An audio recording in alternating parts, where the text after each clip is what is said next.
গত 15 বছরে যখন মানুষকে আয়নাঘরে রাখা হয়েছিল, গুম করা হয়েছিল, খুন করা হয়েছিল, মুসলমানদের উপরে এখানে বড় একটি ম্যানুফ্যাকচারিং কনসেপ্ট উৎপাদন করা হয়েছিল।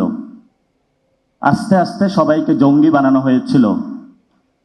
ইসলাম নামে কোনো রাজনীতি চলবে না, ইসলাম নামে কিছু বলা যাবে না। এই সম্মিতিটা বুদ্ধিজীবী মহল থেকে বাংলাদেশে যারা কলকাতার সেকুলার শ্রেণী, এইখানের যোগ সুজে তারা এই ম্যানুফ্যাকচারিং কনসেপ্টটা উৎপাদন করেছিল। জীবন অবাক না করলে কে করবে? 28% মিল্ক ফ্যাটের অবাক করার সাথে ফ্রেশ মিল্ক পাউডার। জীবন অবাক করুক প্রতিদিন। এমন একটা পর্যায়ে এসেছিল বিশ্ববিদ্যালয়ে যখন আমরা হলে ছিলাম এবং বাংলাদেশের আনাচে কোনাচে জামায়াত ইসলামী এবং ছাত্র শিবিরকে যদি কেউ প্রহার করত, রাতের আধারে নির্যাতন করত, কোনো মুসলমানকে ধরে নিয়ে যেত, মসজিদের ইমামকে যখন খুন করা হতো, এটা তারা বৈধ বানিয়ে নিয়েছিল।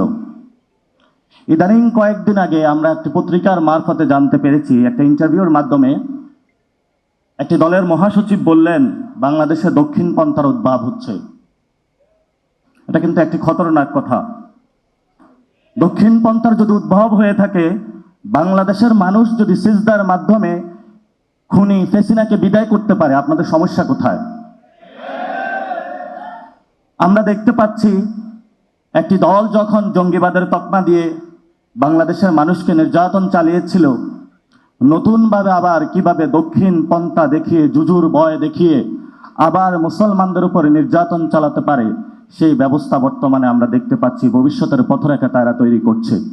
না, আমরা বলতে চাচ্ছি বাংলাদেশে যারা জুলাই গণ অভ্যুত্থানের শহীদ, যারা আহত, তারা ডান বাম বুঝে না। আমরা পৃথিবীতে বাংলাদেশের উত্থান চাই। বাংলাদেশের মানুষ যেমন, বাংলাদেশের কৃষ্টি, কালচার, ভ্যালুজ যেমন থাকবে, সেভাবেই ভবিষ্যতে বাংলাদেশের উত্থান হবে। বাংলাদেশের উত্থান দক্ষিণ এশিয়াতে কেউ রুখে দাঁড়াতে পারবে না। আমাদের সহযোদ্ধা অনেকেই ভারতে যারা রয়েছেন, ওমর খালিদ, শারজিল ইমাম থেকে শুরু করে যারা শাহিনবাগ মুভমেন্ট করেছেন, জেএনইউ মুভমেন্ট করেছেন, ইতিপূর্বেও আমরা তাদের মুক্তি দাবি করেছি।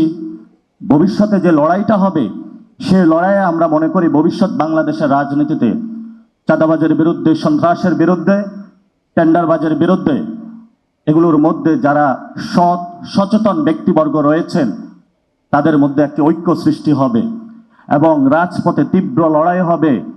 যারা সন্ত্রাস, চাঁদাবাজ, যারা জালেম করবে, যারা জুলুম করবে, জালেম হিসাবে আবির্ভূত হবে, আমরা মুসলিমরা ঐক্যবদ্ধভাবে ইনশাআল্লাহ ভবিষ্যতে বাংলাদেশে একটি ইউনিটি বা ঐক্যের জায়গায় প্রতিষ্ঠা হবে।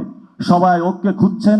ভবিষ্যৎ বাংলাদেশে মুসলিমদের যেভাবে ঐক্য হয়েছিল, আবার ঐক্য প্রতিষ্ঠা হবে। দক্ষিণ এশিয়াতে আপনারা দেখতে পাচ্ছেন, ইমরান খান দুর্নীতির বিরুদ্ধে লড়েছিল, ইমরান খানকে বন্দী করে রেখেছিল এবং এই গণ অভ্যুত্থানে আমরা দেখেছি মিডিয়া পাড়া থেকে কোনো একটা মিছিল নিয়ে আসে নাই, প্রশাসন থেকে একটা মিছিল আসে নাই, রাষ্ট্রযন্ত্র। আমরা এগুলো ভাঙব। আমরা এই পরিস্থিতির মধ্য দিয়ে যাচ্ছি। আপনারা সে লড়াইয়ে থাকবেন ইনশাআল্লাহ।